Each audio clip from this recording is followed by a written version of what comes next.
Здравствуйте, мои хорошие.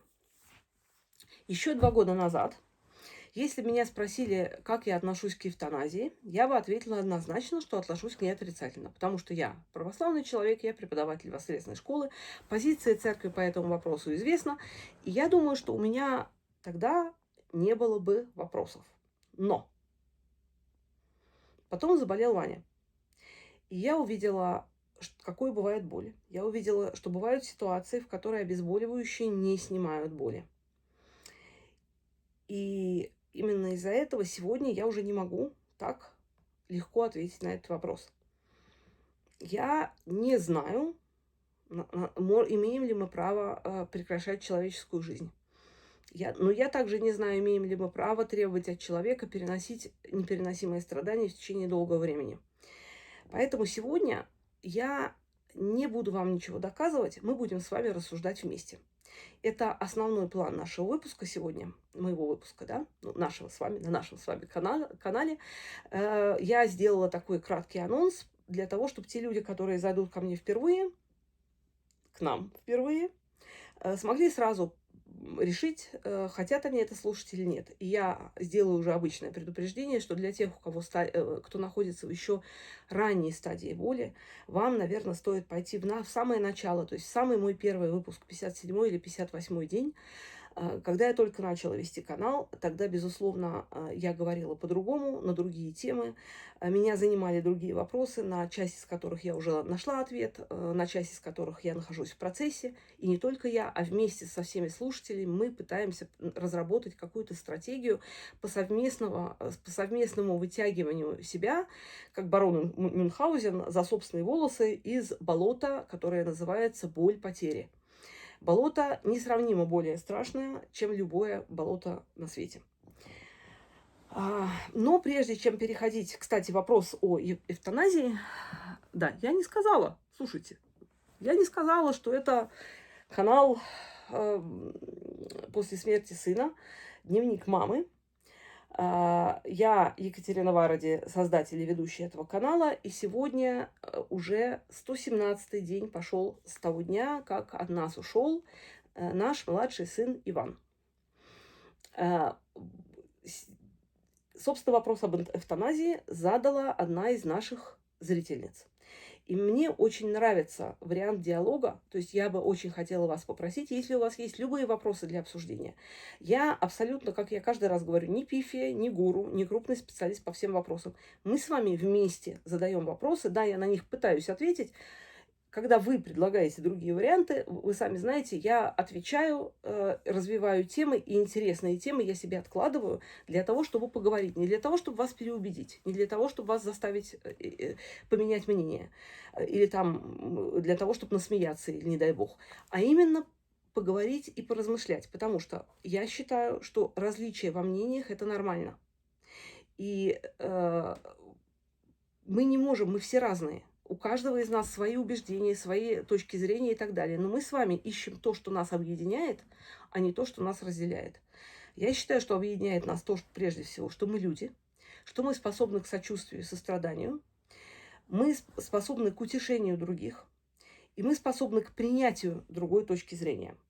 И также, к сожалению, на этом канале почти все из нас перенесли тяжелую потерю. Вот это то, что нас объединяет. Но прежде всего, если так обобщить, я вам могу сказать, что мне кажется, что нас объединяет любовь и сочувствие.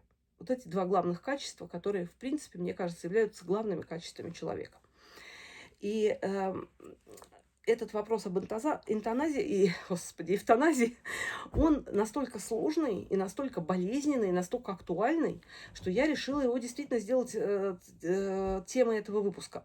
Но был еще один вопрос, на который я хотела ответить и хочу ответить. И отвечу сейчас, потому что он, с моей точки зрения, опять же, я не гуру и не эксперт, но с моей точки зрения он проще. Тоже наша зрительница одна задала вопрос. Можно ли носить крестик сына на шее? Скажу честно, я ношу 2 крестика. Вот у меня один мой, и вот тут вот второй Ванин. В тот момент, когда Ваня от нас ушел, не сразу, конечно, но я потом поняла, что я не хочу... Мы кремировали Ваню после отпевания, и я не хочу, чтобы его крест уходил от нас, и мы договорились так, что на отпевание батюшка принесет деревянный простой крестик, наденет на него, а я сниму его крест, и я предложила мужу его надеть, но он сказал, нет, это его крест, и, соответственно, я радостно, без дополнительных вопросов взяла, подумав, что если мой муж попросит, то я ему отдам, но надеясь в тайне, что он его не попросит. С тех пор так и не попросил. Вы знаете, я к этому отношусь очень просто, то есть у меня даже не возникло вопроса, могу ли я это сделать, потому что мне повезло очень сильно, что я работала с митрополитом Павлом, то есть он сейчас митрополит Павел, митрополит Крутицкий, Коломенский, или Коломенский, Крутицкий, не помню точно, но достаточно долгое время он был, в то время еще только епископом венгерской и австрийской епархий. То есть первостоятелем, первосвященником Русской Православной Церкви в Венгрии. Ну, у нас есть не только русские приходы, у нас есть и венгерские приходы тоже. И, в общем, владыка здесь решал очень сложные задачи, и мне посчастливилось работать вместе с ним. То есть я работала, переводила, ходила на судебные заседания, которые против нашей церкви там выдвинули и так далее. То есть я достаточно его хорошо знаю. Это одно из тех знакомств в жизни, которое определяет, наверное, твой жизненный путь. Знаете, говорят, что человек никогда не придет к Христу, если он не увидит свет божественной любви хотя бы в одном из людей. И вот для меня таким человеком однозначно, одним из таких людей оказался владыка Павел. И мы тогда, были достаточно, то есть я пришла в церковь только в 29 лет, соответственно, я имела достаточно большой опыт жизни вне церкви.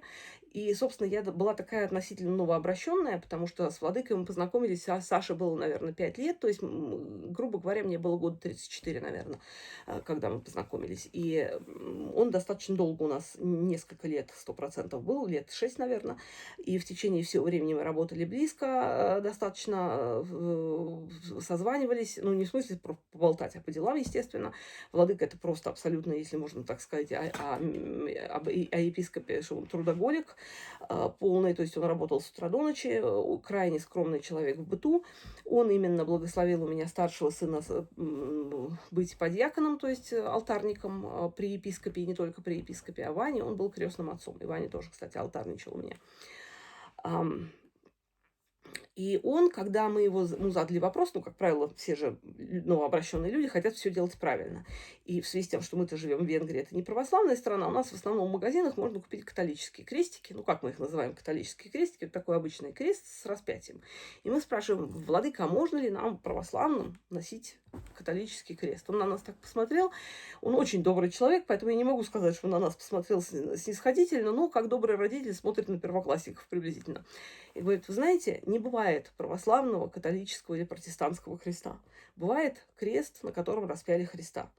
А уж какой он, золотой, серебряный, деревянный, сплетенный из веревки, восьмиконечный, шестиконечный, четырехконечный, абсолютно неважно. Никакой важности нет, носите спокойно, вам не нужно спрашивать каждый раз на это особое благословение. И точно так же я слышала ответ уже не мной заданный вопрос, а на вопрос по поводу того, что делать, если ты потерял крестик или ребенок потерял крестик, в котором тебя крестили. Но, как правило, люди к этому относятся очень трепетно. Это память, это не в смысле ценности, а именно память, да. И бывает такое, что ты теряешь такой крестик. Он говорит, слушайте, даже не берите в голову, идите покупайте в лавке, который вам нравится. Никакого значения в вашей жизни, никакой приметы, ничего не существует. Вы понимаете, что это только внешнее, что ваша вера внутри. Все внешние предметы, все символы благочестия, платок в нахмурочку, скорбное выражение лица, длинная юбка – это все форма. Нам нужно прежде всего содержание. Это не значит, что надо бегать голым в храме, это я к чему говорю. То есть, как вы знаете, есть царский путь средний, которому и стоит придерживаться человека. Не впадать в крайность ни в одну, ни в другую сторону. Сразу скажу, что все новоначальные сразу впадают в крайность крайнего благочестия. То есть это прям тяжелый случай, все проходят почти через это. Как же это тяжело переживать близким. Боже мой, я просто считаю, что мой муж достоин просто посвящение в мученики после этого. Я, правда, прошел уже, слава богу, этот период. Вот это, конечно, все шутки, но на самом деле в каждой шутке есть только доля шутки, знаете, как говорят. Кстати, я забыла вам, нет, я вернусь, все таки закончу про крест, потому что была таки одна вообще, на самом деле, историй с крестов было больше, но я расскажу вам остальные потом, когда мы с вами будем говорить о чудесах, которые периодически случаются с нами в жизни. Это будет отдельный выпуск, потому что там много о чем говорить. Но еще была такая интересная история, что когда Ваню крестили, он жутко орал. Орал он, кто-то из наших добрых прихожан сказал, что вот как из него бесы выходят. А орал он по одной причине. Он у меня страшно не любил сидеть на руках. В раннем, 3 месяца ему было. То есть он ел и тут же спал. Спать он должен был только в коляске. На руках он это терпеть не мог. И получилось так, что нам назначили крещение. Я как раз его покормила. И он хотел просто, чтобы вот тупо оставили в покое. А во время крещения ребенок должен быть на руках у крестной матери. Соответственно, он орал так, что дрожали стены храма. Вот, казалось бы, такой маленький ребенок с голосом, дай бог, но он у него всегда был, дай бог. И крестная мать даже не смогла его удержать, то есть пришлось мне лично стоять с ним. И проорал он все время, после чего его положили в коляску, тут же намертво заснул, то есть в ту же секунду буквально. И вот мы в процессе крещения потерялся тот крестик, который мы для него готовили. Ну, вообще случилось две интересных истории, что вместо Иоанна Воина его покрестили в Иоанна Богослова. Его, соответственно, покровителем стал Иоанн Богослов, хотя уже крестная мать приехала с иконой, написанной для этого случая, с иконой Иоанна Воина, естественно. И второе было то, что мы потеряли этот крестик, и мы как-то очень долго думали над тем, что ой, а как, это как-то, наверное, значит что-то нехорошее, до тех пор, пока я не измученная всеми переживаниями позвонила владыке, вот в тот момент уже не было, или еще, то есть куда-то он уезжал, в общем, я ему позвонила и спросила, он сказал, слушайте, покупайте другой крестик и не морочите типа голову, вообще ничего не значит. Но сейчас человек склонен к тому, чтобы вспоминать такие вещи. Сейчас Ваня ушел, и я думаю, о, а не было ли это знаком, думаю я. Потому что человек склонен заниматься всякой, извиняюсь, фигней. Потому что вот это реально фигня, которая никак не может повлиять на судьбу ни мою, ни Ванину уже. Растравить сердце мое может здорово очень. И, то есть, знаете, это есть мысли, которые никуда не приведут при любом раскладе. Вот это она самая. Ее надо отгонять сразу. Отдельный будет выпуск о том, как отгонять мысли. У этого есть целая наука. И опять же, я не буду гуру, я просто буду рассказывать о том, что знаю, что слышала, что читала. Кстати, сегодня забыла я сказать вам про хронологию, ничего у нас не произошло, дача. Все как всегда, мы даже обедать не ходили никуда, сидели дома, все-таки жарко. И как всегда я занималась блогом и Джеком, муж занимался домом. И мы опять сидели, разговаривали, много сегодня разговаривали о Ване и о нашем блоге с вами. Муж у меня, по-моему, до сих пор не совсем понимает, как я вот с вами разговариваю. Он говорит, слушай, а вот ты не боишься вот такие вопросы затрагивать, а как да что? Я говорю, слушай, ну я, честно говоря, каждый раз говорю, что я не специалист, я ни в коем случае не претендую на решение каких-то серьезных вопросов, но если вдруг кто-то на меня обижается, я могу извиниться, если кто-то на меня наедет, ну, бывает такое, но это же нормально, как бы в современном онлайн-сообществе это бывает. То есть как-то, мне кажется, вот для него это такая закрытая пока книга, он, мне кажется, не представляет. Вот он бы, наверное, не смог, не потому что он плохо это сделал бы, но вот для него это совсем не по нему. Вот, я сейчас посмотрю свои записки, да. Кстати, про крест я таки забыла вам сказать, почему для меня он настолько важен, Ванькин крест был изначально, потому что вот я вам рассказывала о том, что Ваня совершенно не материальный был человек и есть. То есть одежда, деньги, какие-то предметы, которые свидетельствуют о статусе, его совершенно не волновали. Вообще никогда. То есть он мог там ходить в каких-то типа тапочках, мокасинах, в то время как молодежь вся ходит в таких ботинках на шнурках. И даже не сказать, что ему тоже хотелось, неважно абсолютно, что надеть, но при этом он одевался всегда очень аккуратно, не любил пятен, не любил мятых вещей. То есть, да, он одевался аккуратно, причем и дома, и на улице. Не любил болтающихся вещей, любил, что на нем все хорошо сидело, то есть имел любовь к элегантности, но никогда ни к чему не прилагал сердце. Вот вообще ни к чему. Никаких коллекций, ничего. Единственное, что вот у него личные вещи были, это телефон не самый новый совсем, планшет вообще не самый новый, я предлагала поменять, он сказал, не надо, пока работает, и наушники тоже такие весьма бодранные. Вот это все, что от него осталось, но вот крест с медальоном Николая Угодника, который был освящен на мощах в баре, он носил всегда, не снимая никогда. Никогда мылся. Максимум, по-моему, сняли ему только во время операции. Потом он сразу же его надел. То есть крест для него был реально очень важным. Именно крест, я считаю, единственным предметом, который для меня Ваня. И именно поэтому мне очень хотелось носить его в знак того, что я сейчас живу не только за себя, но и за него тоже. Вот. И теперь вот мы переходим с вами к такому основному вопросу нашему, это к вопросу об эвтаназии. И, собственно, да, действительно, я бы раньше ответила на этот вопрос однозначно отрицательно, потому что, ну, как же можно убить человека, да, церковь говорит, что это убийство, и делать этого ни в коем случае нельзя. И еще несколько лет тому назад в своей старшей подростковой группе я транслировала именно эту точку зрения. Но на самом деле уже несколько лет назад ребята мне задавали такие вопросы, на которые я со стопроцентной уверенностью ответить не могла бы. И доводов у меня было не так много. То есть мы с ними приступали к этой теме несколько раз, поскольку эта тема, безусловно, очень многих интересует, подростков особенно, когда они понимают, что им не откусывают голову за высказывание своего мнения, они открываются, и начинается очень интересный разговор. Я такие разговоры просто обожаю. И когда мы честно, не потому что я преподаватель, и меня надо слушать, а честно каждый высказывает свое мнение, и мы обдумываем мнение друг друга, не пытаясь закидать друг друга тухлыми помидорами, обозвать там и оскорбить как-то. То есть замечательные совершенно у нас разговоры. И мы, в общем-то, так и не могли никогда прийти к консенсусу. Ни я полностью с ними не была согласна, ни они со мной. То есть этот вопрос всегда оставался висящим в воздухе, и поэтому мы к нему регулярно возвращались. И вот теперь, после Ваниной болезни, у меня тем более нет уверенности, что эвтаназия – это абсолютное зло. Но также нет и уверенности в обратном. Давайте сегодня попробуем разобраться. То есть я совершенно не собираюсь сегодня ответить на этот вопрос, просто потому что я честно вам скажу, ответа на него я не знаю. Я знаю о мнении церкви, которое по-прежнему остается отрицательным. Также по-прежнему остается отрицательным мнение нашего государства по этому поводу, что вашего, что нашего, что называется, что в Венгрии, что в России, что в Украине эвтаназия запрещена. Вообще в большинстве европейских стран, по-моему, кроме Голландии, что ли. Я не очень вентилировала этот вопрос, где она разрешена. Ну, где-то она разрешена, но в подавляющем большинстве государств она запрещена.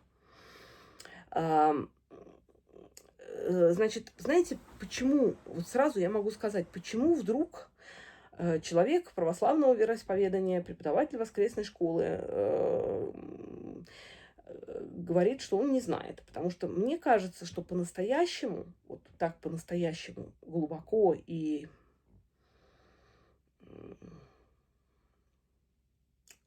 как вам сказать, обоснованно могут только люди говорить, которые месяцами или даже, не дай бог, годами наблюдали невыносимые страдания близкого. Видели боль, которую невозможно снять, и боль не кратковременную, а долгую. И сами слышали просьбы своих близких: помоги мне это закончить. Вот у меня в такой мере этого опыта не было. Мне страшно повезло. Я считаю, что несмотря на то, что Ваня ушел, и это звучит, наверное, крамольно из уст матери, я считаю, что нам очень повезло, и Ване, и мне, что Ваня относительно не страдал. Да, были моменты, когда у него болели ноги, были моменты, когда он несколько ночей не мог из-за этого спать, но это не сравнится с теми болями, которые бывают при определенных заболеваниях. То есть, как правило, эта боль все равно удавалось снять, за исключением одного случая, о котором я сейчас расскажу. Дело все в том, что у Вани абсцесс пережимал очень долго один из нервов, нерв, который поднимает стопу левую.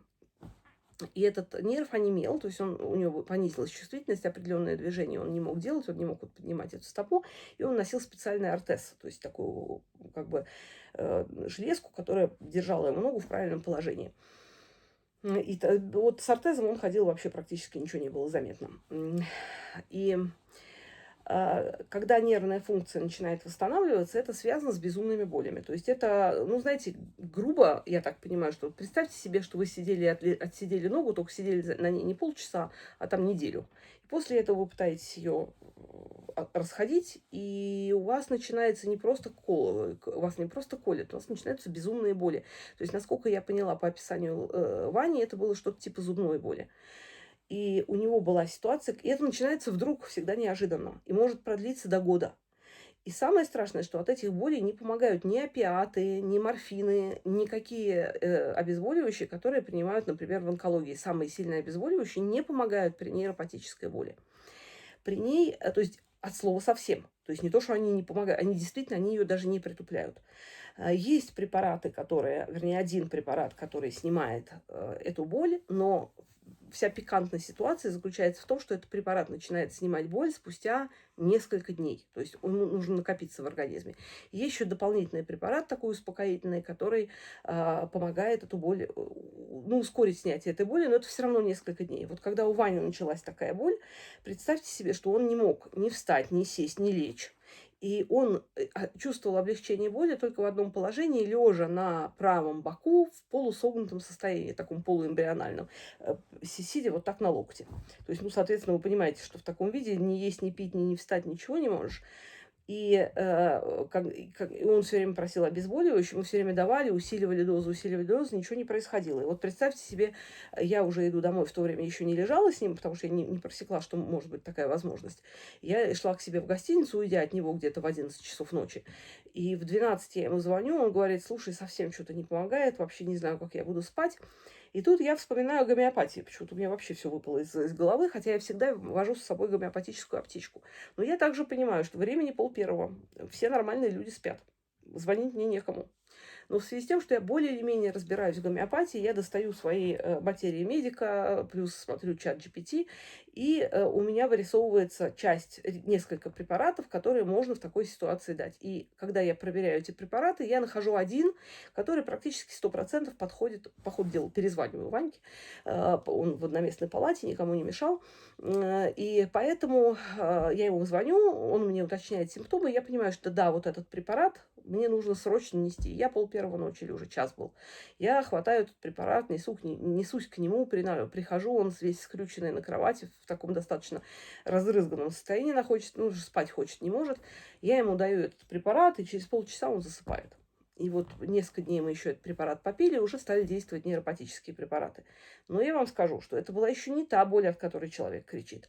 И не та боль, от которой нет спасения. Все равно через какое-то время у него подействовала, ну, вот хотя бы та же гомеопатия, плюс вот этот нейропатический препарат, он все равно наверняка бы ослабил его боль, там, ну, на второй, на третий день, предположим. Поэтому здесь, конечно, история такая, да. И второй момент, который меня заставляет честно сказать, что не знаю, это последние часы Вани. Потому что, когда его забрали в реанимацию, у него начался уже септический шок. Это значит, что сердце работает на очень маленькую мощность, и у человека как бы есть кислород, но он то ли не может вдыхать, я вот не совсем понимаю механизмы, и, честно говоря, не хочется вчитываться, потому что мне хватило вот так. Но самое страшное, что когда меня приглашают в реанимацию, я вижу его, что он уже, в общем-то, не очень осознает ничего, и просто где-то, когда он вдыхает, он так вот, вот такие звуки издает. Слушайте, когда я это услышала один раз, я тут же врачам чуть ли не в крик. Я говорю, срочно ему дайте что-то, чтобы он не мучился. И они ему дали какую-то минимальную дозу морфина, он заснул, и практически вот на этой дозе он проспал до самого конца. То есть я вам точно могу сказать, что если я видела, что мой сын вот так дышит, ему так плохо, слушайте, я не знаю, я вполне могу предположить, что я бы попросила этой эвтаназии, вот честно. Потому что, знаете, всегда вот есть такой период в жизни у человека, когда он говорит, я точно бы отдал жизнь за Родину, или я бы точно стал мучеником за какую-то идею. И вот знаете, когда ты это говоришь, тебе кажется, что так оно и есть. А потом, когда ты оказываешься в реальной ситуации, оказывается, что ты о себе ничего не знаешь. И вообще ты не можешь себе представить, как ты будешь реагировать. Со мной такое было массу раз, массу раз. Вот конкретно это было со мной, вот когда уходил Ваня, например. Я не думала, что я буду реагировать так, как я реагировала. Я не думала, что я, например, буду способна во время похорон не проронить ни слезинки. Хотя внутри у меня была не просто чернота, а адская чернота. И до сих пор я встречаю презрительные комментарии, что вот она говорит, и еще даже ни слезинки не пролила. Но вот я такой человек, я не могу плакать на людях. И когда я плачу, я вою. Но этого, как правило, никто не видит. И ни один из людей, вот в полной, никто, ни сын, ни муж, никто в полноту моего горя не видел ни разу. Вот не надо было мне этого говорить.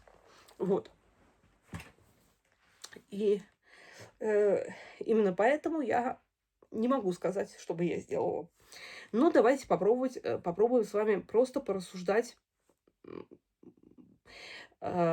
ну, как обычные люди, за и против, да. Вот давайте посмотрим аргументы против эвтаназии. То есть это у нас общество и закон, и церковь отдельно. Давайте посмотрим с точки зрения общества и закона. Нужно понимать, чего может вообще опасаться государство при легализации эвтаназии. Ну, во-первых, может быть врачебная ошибка, элементарно поставлен неправильный диагноз, человека приговорили к смерти, как вот в нашем случае Ваню приговорили к смерти с постоянством, достойным лучшего применения. Может быть ошибочный прогноз в течение болезни.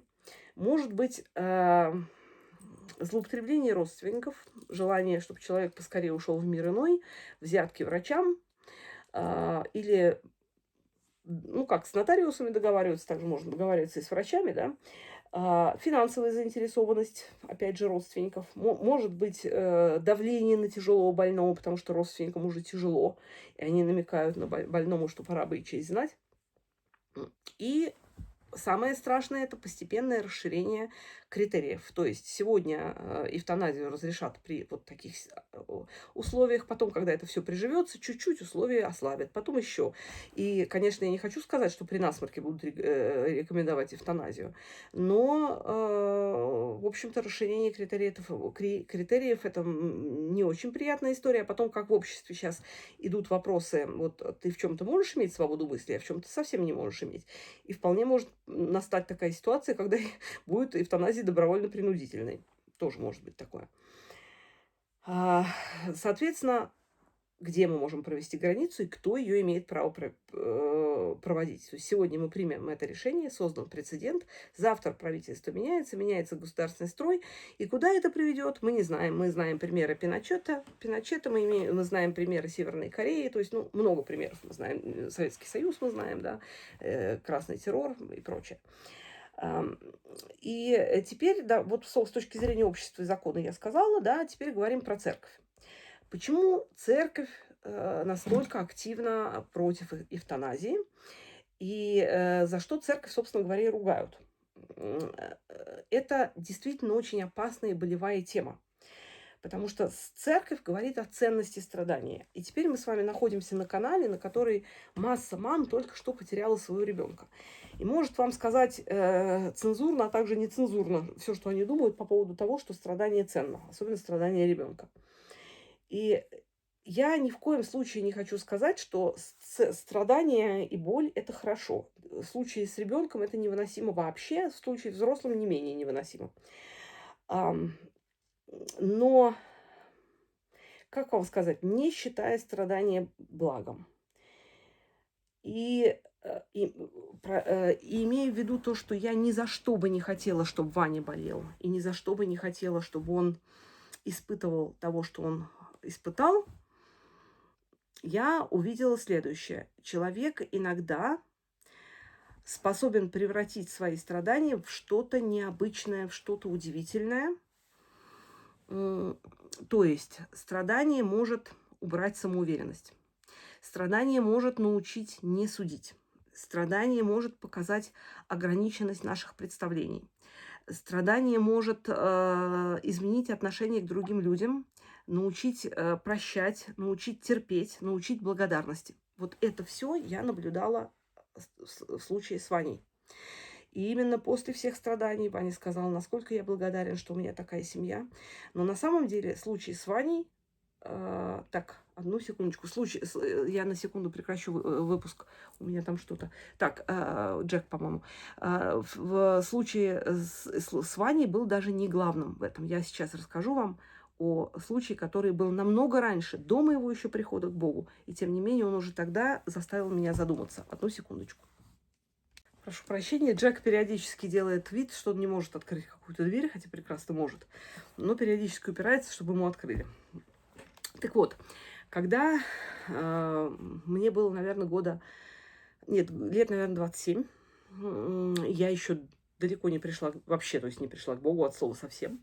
У нас умерла первая девочка из нашего класса, то есть первая смерть была в классе. Такая девочка звали Валя. Она умерла от рака желудка. У нее был муж и где-то 3-летний сын. И для нас это, конечно, было совершенно жуткая история, потому что умерла она дома, муж ее там чуть ли не промывал ее какой-то там шов, то есть все делал рядом. Она простилась с ребенком незадолго, там за час, за сколько-то до ухода. Какие-то там, наверное, ей делали обезболивающее он ставил, я не знаю. Она не была моей подругой, я просто узнала потом от ее друзей, и мы все устраивали сбор средств на помощь семье, поэтому я знаю эту историю, что она уходила абсолютно счастливым человеком. Она говорила, что я настолько благодарна судьбе за то, что у меня такая великолепная семья, я узнала настоящую дружбу, я узнала настоящую любовь, я узнала, что такое любовь матери к ребенку. То есть я благодарна судьбе за все.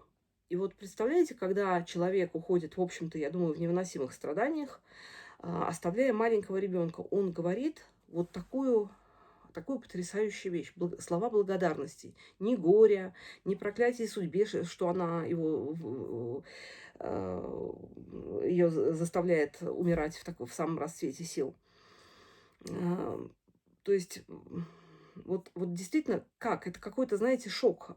При том, что множество людей, которые имеют здоровье, хорошие семьи, достаток и вообще все, постоянно недовольны, ходят с недовольными лицами и жалуются по поводу чего-то. Ну, практически, вы сами знаете, так и есть. Вот. Также я вспомню еще один случай, который меня вообще потряс, но я, к сожалению, я очень хотела показать это в церковной школе, я не смогла, потому что это было в самом начале 90-х, показывали по телевизору. Короткое очень интервью с молодым человеком. Ну, ему было не настолько молодой, то есть не 15, не 20, ему было где-то за 30, но он болел прогрессирующим заболеванием каким-то позвоночник, каким не скажу. В общем, факт то, что сначала он насколько-то ходил, потом он не смог ходить, потом он уже не смог вообще даже вставать, мог только с помощью вот рук подниматься, вот так, подтягиваться на кровати. И жил он с мамой. Мама выглядела очень старенькой в тот момент. Может быть, он действительно был поздним ребенком, но она выглядела тогда и хорошо за 70, если не за 80. И только она за ним ухаживала. Можете себе представить? В общем-то, за мужчиной, который все равно имеет вес, да, то есть нужно его поднимать, мыть и так далее. Бабушка вся, конечно, вот эта согбенная была. И жили они в очень большой бедности. То есть железная кровать с панцирной сеткой, приварен кем-то такой штырь, чтобы он мог опираться. То есть никакая не хирургическая, конечно, кровать. Абсолютная бедность везде. Микрокухонька, микроспаленка, мамы, вообще там все. И этот человек бледный, изможденный, с глазами, которые как, вот знаете, как говорят в литературе, глаза как озера. Глаза синие, светящиеся, в них столько любви и тепла, ты в них погружаешься.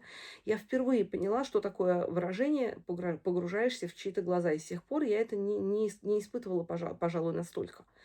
И вот этот человек, который не мог вставать, у которого были боли постоянные, он не говорил о боли. Он говорил о том, что как он рад, что со своего инвалидного пособия, да, он мог собрать немножко денег для того, чтобы купить пищи и принадлежности детскому дому, который у них находится недалеко, который испытывает постоянные сложности. Это были 90-е годы, сами понимаете, тяжелые. И вот каждый месяц он собирал сколько-то, я так понимаю, сидел на хлебе и воде и собирал что-то, и это давало ему радость. Мало того, он зарегистрировал у себя телефон помощи, и к нему мог в любое время дня и ночи позвонить человек, который не хочет жить, который разочаровался в ком-то, у которого неизлечимое заболевание. То есть что угодно. И вот этот больной, несчастный с нашей людской точки зрения человек был абсолютно, с моей точки зрения, святым человеком. То есть по его лицу, по тому, как он говорил. Вы знаете, можно же говорить просто о себе хорошо. Вот я такой хороший, я там то делаю. Он не так говорил. Он действительно был счастлив, и он это говорил не как подвиг, это как минимум, что он мог сделать. Я думаю, боже мой, да что же он мог... Потом зашли в этот детский дом, и действительно его знают там, и они посылают детей для того, чтобы забирали, потому что некому забрать, потому что мама еле ходит, он больной. Вы знаете, то есть это...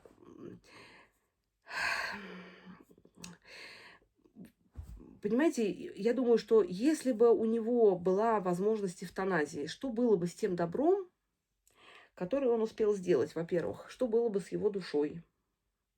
Потому что вопрос же даже не в том, что вот тот, кого я видела, он бы не пошел на эвтаназию. Но когда принимается определенные законы, общество начинает к этому подводить людей, ты уже становишься другим. Ты уже совсем по-другому оцениваешь свои возможности. Вот что самое главное. Ам, И еще очень важный момент — это то, что происходит с человеком, внутри человека, да, когда все думают, что он не с нами. То есть это инсульты, это кома, это всякого рода вот клиническая смерть, да. Все больше подтверждений того, что, оказывается, люди, которые лежат в инсульте, они очень многое слышат. Не всегда. Да, бывают случаи, когда нет, но мы никогда не знаем, когда. Я вам рассказывала о случае женщины, которая 2 месяца пролежала беременная на ИВЛ с 98% заражением легких. Она точно помнит все, что происходило не только в больнице, но и у нее дома, чего видеть она никак не могла. То есть человек, душа у человека не остается бездеятельной даже в момент вот таких страданий тела. М, То есть каждый раз, когда мы будем подходить к вот такому лежачему человеку, вот когда Ваня у меня умирал 6 часов, я непрерывно с ним разговаривала. Только с перерывами на туалет или выдохнуть, вот выдохнуть просто немножечко или поплакать там в коридоре. Но я даже при нем уже плакала, не стеснялась. Но я все время с ним разговаривала. Я просила у него прощения, говорила, как я его люблю. Называла его самыми ласковыми прозвищами, потому что я не знала, слышит он меня или нет. У меня было убеждение, что он меня слышит.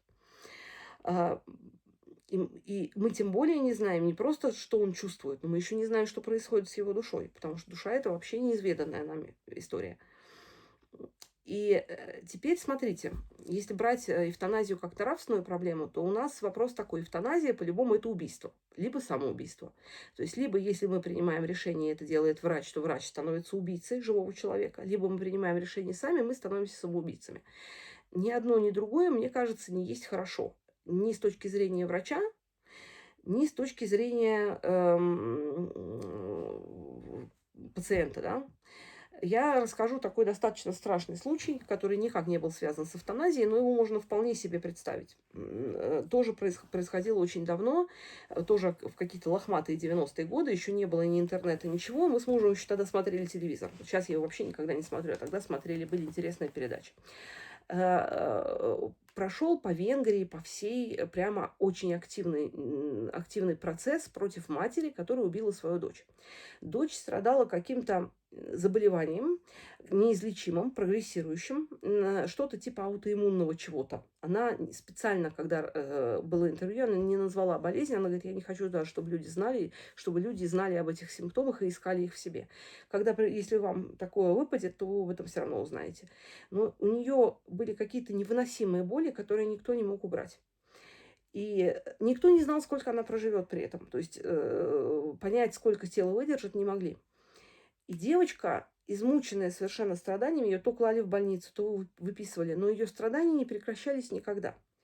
Она просила маму ее убить очень давно. Об этом знали папа, об этом знал брат. Мама, естественно, не соглашалась. Ну, понятное дело, потому что любимая дочь. И смотреть, как она угасает, и вообще, как она болеет, было безумно страшно, но еще страшнее было ее убить. И в какой-то момент, когда девочке было плохо, она взяла с мамой обещание, что когда ей станет совсем плохо, просто совсем плохо, то мама все-таки это сделает. И мама ей такое обещание дала. И вот пришел день, когда девочке стало нестерпимо плохо, мама ее отнесла купаться в ванну, и в этой ванне ее утопила. А, И сама же вызвала полицию. Она об этом рассказала, все. Ее не осудил ни отец, ни брат, потому что все знали об этой ситуации. Ее посадили и осудили. То есть ходатайство прокурора было удовлетворено, она получила сколько-то там, 7 лет или не помню уже сколько лет тюрьмы, и венгерское общество встало на ее защиту. И в связи с тем, что суд первой и второй ступени уже прошел, они ничего не апеллировали, народ просил милости у президента, потому что в Венгрии немножко другая система, чем в России и в Украине. У нас президент — это не правящая фигура, у нас президент — это чисто вот он выполняет некоторые функции контроля, и в том числе, например, он подписывает там гражданство, получение гражданства кому-то и подписывает вот амнистии по разным процессам. И президент подписал амнистию, эту женщину ее выпустили, и тут же ее пригласили на телевизор, на телевизионную программу, на интервью. И я увидела женщину с абсолютно погасшими глазами. Ей было абсолютно все равно. Ее спросили: а вот вы рады тому, что вас выпустили? Она говорит: знаете, мне абсолютно все равно. Вот куда меня посадят, там я буду сидеть. На каторгу, в тюрьму, потому что больше, чем меня осудят кто-то, так как я себя осуждаю, меня так все равно никто никогда не осудит. Я убила свою дочь, это останется со мной до самой моей до конца моей жизни. И вы знаете, здесь не играло роли ни то, что сама дочь об этом просила, не то, что она сама согласилась, не то, что в ее глазах, не то, что она хотела дочь не убить, а спасти от страданий. Вот это ничего не играло никакой роли. Эта женщина а, чувствовала себя убийцей своего ребенка. И вот здесь у меня вопрос. Я помню, что вот в тот момент, это опять же было далеко до церкви, до моей церковной. Я думаю, какую я чувствовала жалость к этой женщине. Я думаю, боже мой, это же крест, который просто невозможно вынести. Но давайте себе представим, что вы убиваете своего там, маму, ребенка, там, не знаю кого, потому что вот точно так же вы просите об эвтаназии, или вас просят об эвтаназии, и вы даете врачу согласие, потому что, вероятнее всего, ваш больной будет уже недееспособным. И после этого вам надо будет жить с этим. Есть ли у нас гарантия того, что врач ли, человек ли, который дает согласие, не будет испытывать таких нравственных страданий все это время? Вот я не знаю.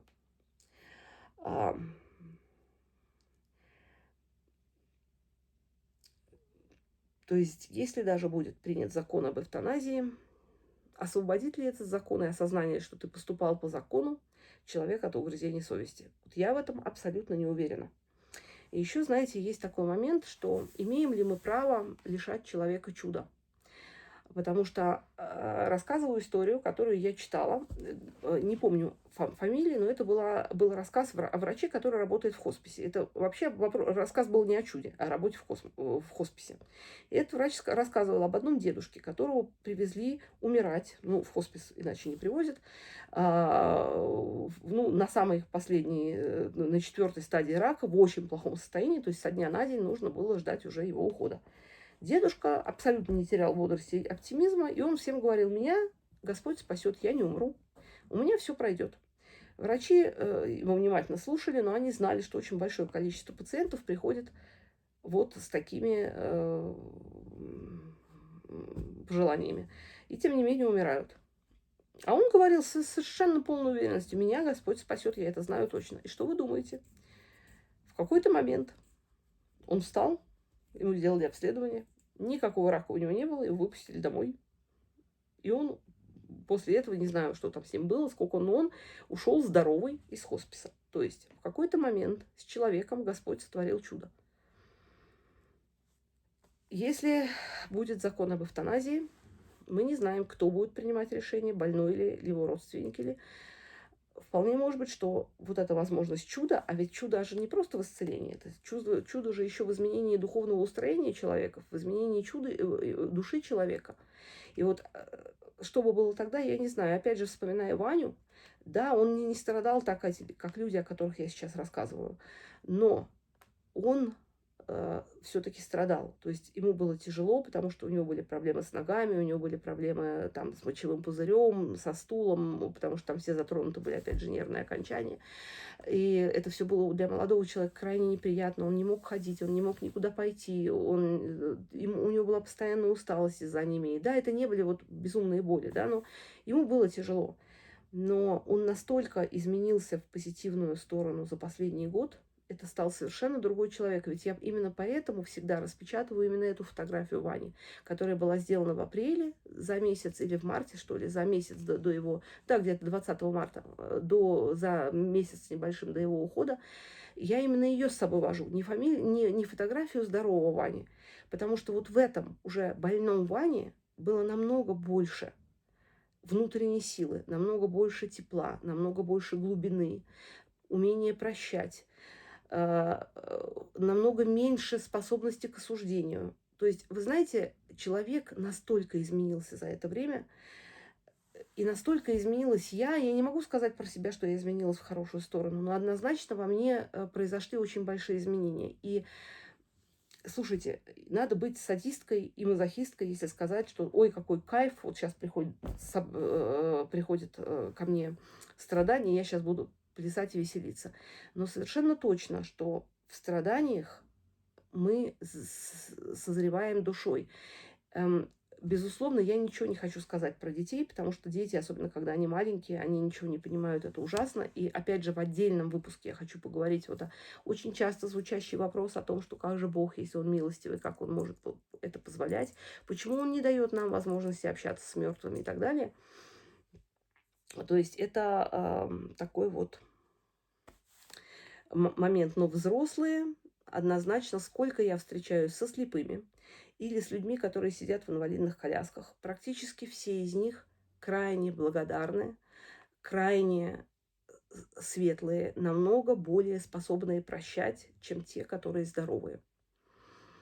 Я приведу пример, например, Татьяна Рик. Может быть, вы многие слышали, это женщина, которая пишет совершенно замечательные учебники по русскому языку, шутливые, в виде рассказов с разными, там, дядюшка глагол, там еще что-то. Это женщина, которая привязана к коляске. И вы никогда о ней не скажете. То есть человек замечательно пишет, замечательно рисует, иллюстрирует свои собственные книжки, постоянно устраивает проекты. При этом у нее сильные боли, у нее сын, у нее нет мужа, и ей, в общем-то, тяжело жить. Но это человек, который все равно оставляет благодарность жизни всегда. То есть, вы знаете, это такой реально сложный вопрос. То есть я могу сказать, что до болезни моих детей, которые выпали на мою долю вот до ранее, когда у них там была астма и так далее, я была намного более жестким человеком. Я была преуспевающим бизнес-вумен, скажем, преуспевающей бизнес-вумен. Мне казалось, что если у меня все получается, то и у всех должно получаться, а у кого не получается, тот сам виноват. И вот в тот момент, когда у тебя начинает болеть ребенок, ты начинаешь понимать, что ты человек ничуть не лучше, а может быть даже хуже других, потому что ты менее терпелив, ты более думаешь, что с тобой ничего не происходит, не должно произойти, потому что ты такой крутой. И много там чего накручено бывает. То есть болезнь, с моей точки зрения, вот с моей точки зрения, меня она однозначно улучшила. И она однозначно улучшила Ваню. Я ни в коем случае не хочу сказать, что я считаю, что хорошо, когда люди страдают. Ай, давайте все этому радоваться. Тем более не скажу этого про детей. Я просто поделилась своими мыслями. И поэтому, если вы меня спросите про эвтаназию, я скажу по сей день не знаю. И я думаю, что мы опять попробуем подойти к этому вопросу с нашими детьми. Я не представляю, если бы Ваня, например, кричал от боли с утра до ночи, какая бы я была. Вот это вопрос. А если бы он вез патроны, да, классические? Вот не знаю. Чем больше ты становишься, чем старше ты становишься, тем меньше ты о себе знаешь. И оказывается, что в тебе таятся такие вещи, которых ты даже не подозревал до достаточно преклонного возраста. Вот. И, пожалуй, знаете, ребят, я могу сказать следующее. Я не знаю, что бы я сделала, как бы я решила вот этот вопрос. Я молюсь о следующем. Это вот тот же вопрос с абортами, да. Я, ну, с абортами я уже прошла тот период, но я молюсь только об одном, чтобы Господь никогда не поставил меня перед выбором. Вот только об этом я могу искренне просить, чтобы никогда Господь не поставил меня перед выбором, выключать ли мне приборы на моем близком, или соглашаться ли на эвтаназию, или вообще обдумывать ли этот этап, потому что я не знаю. Огромное спасибо за то, что вы задали этот вопрос. Я очень бы попросила вас подумать о том, что и рассказать, что думаете вы, потому что мне, как вы уже, наверное, заметили, действительно очень важна ваша обратная связь. Даже если я вам сразу не отвечаю, я читаю истории, я из них беру вопросы, я хочу каждый из вас или каждому из вас ответить. У меня целый список уже вопросов и тем, которые я хочу с вами обсудить. На самом деле не потому, что я сейчас перешла из стадии дневника к стадии ответа на вопросы, а потому что на самом деле жизнь, она такая, она все время ставит перед тобой какие-то задачи. То есть даже когда ты горюешь о Ване, например, никто не освобождает от тебя от решения многих вопросов. И да, когда вот сейчас начнется сентябрь, начнется уже конец августа, у нас опять начинается художественный клуб, у меня пойдет церковная школа, у меня пойдут проекты по галерее, и я буду очень сильно загружена, и там я тоже буду решать другие вопросы. И буду рассказывать о них, об этих вопросах, там, творческих и не только творческих, вам здесь. Потому что, да, это дневник. То есть, кроме утраты, мы с вами будем обсуждать многое, потому что я уверена, что и в вашей жизни, кроме утраты, тоже есть много. Есть другие дети, есть мужья, есть родители, есть родственники, есть тоже работа. То есть, вот жизнь лоскутное одеяло. Когда-то один лоскуток вылезает вперед, когда-то другой. Мои хорошие, Огромное вам всем спасибо за то, что вы со мной, за то, что вы пишете ваши истории. Я читаю, я молюсь за вас каждый вечер. Я прибавляю к своим именам все новые и новые. Там вместе с Дионисием, Дмитрием, Ванечкой, Артемом появляются там Люба, Сергей, ну, Сергей уже был, Надежда, еще там кто-то, сейчас вот не скажу, у меня записано. И Марик, о котором я тоже каждый день молюсь. То есть много-много людей, о которых я молюсь, потому что это, мне кажется, молитва, это то, что нас всех связывает. Огромное спасибо, что вы со мной. Вы даже себе не представляете, какое великое дело вы делаете, и мы с вами делаем. Потому что мы создаем то, чего почти на свете нет. Общество людей, которые готовы друг друга услышать. Не ради денег, не ради чего-то, не ради того, что достичь какой-то политической цели, а просто услышать и посочувствовать, потому что мы есть. Да, мы с вами тоже были доведены до этого. И, кстати говоря, в нашем случае наше страдание тоже явилось отправной точкой нашего с вами сообщества. То есть даже здесь страдание сыграло какую-то свою странную, но позитивную роль. Но вы даже себе не представляете, насколько это потрясающе. Я это осознаю, потому что я настолько благодарна Богу, я считаю, что это Божий подарок. Вот эта сама идея, это явно не моя идея, это явно идея Господа Бога с Ваней. Они мне ее дали, я ее воплотила, но воплотила ее не только я, вы, и главное, что ее поддержали вы. Огромное вам спасибо, низкий поклон. Я глубочайшим образом сочувствую каждой из вас. Я буду делать все возможное для того, чтобы помочь вам выкарабкаться из вот той страшной ямы, в которой вы сейчас находитесь, многие из вас. И я нахожусь. Я, может быть, уже не в такой глубокой, чуть, но мы все равно там, мы еще глубоко. И вот мы с вами будем потихонечку друг друга оттуда вытаскивать. Родные мои, обнимаю вас. Сил вам всех. Сил всем вам. Царствие небесное вашим близким. А вам не просто сил, вам еще света, веры и надежды. Всего вам хорошего, мои хорошие.